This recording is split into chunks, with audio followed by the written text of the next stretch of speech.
ሰላም እንዴት ናችሁ? ዛሬ ማሳያችሁ አባይ ሆምስ ሪል ስቴት ሜክሲኮ እያስገነባ ካለው ኮምፓውንድ መንደር ውስጥ ብዙ ሰው የወደደውንና ለየት ያለ ዲዛይን ያለውን ባለ ሁለት መኝታ ቤታችንን ነው። ባለ ሁለት መኝታ ቤታችን ጠቅላላ 125 ካሬ ሲሆን በውስጡም ሁለት መኝታ ቤት፣ 3 ባዝሩም ወይም መታጠቢያ ክፍል ያለው። በዚህ ቤት ውስጥ ያሉ ሁሉም ክፍሎች ናቹራል ቬንቲሌሽን ያገኛሉ። ልክ ወደ ውስጥ ስንገባ ሰርኩሌሽን ኤሪያ እናገኛለን።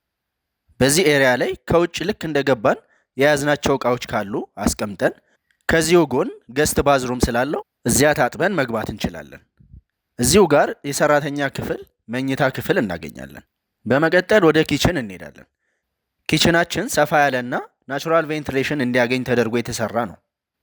ይህ ደግሞ ሳሎናችን ሲሆን ሰፊና ቆንጆ እይታ ያለው ነው። ሰፊ ባልከኒም አለው። በመቀጠል ወደ ውስጥ ስንገባ ሰርኩሌሽን ኤሪያ እናገኛለን። እዚህ ጋር የምናገኛቸው ሁሉም መኝታ ቤቶች የተፈጥሮ ብርሃን ያገኛሉ። እዚሁ ጋር ኮመን ባዝሩም፣ የልጆች መኝታ ክፍልና ማስተር ቤድሩም አለው። ማስተር ቤድሩሙ የራሱ የሆነ ባዝሩም እና ክሎዜት አለው።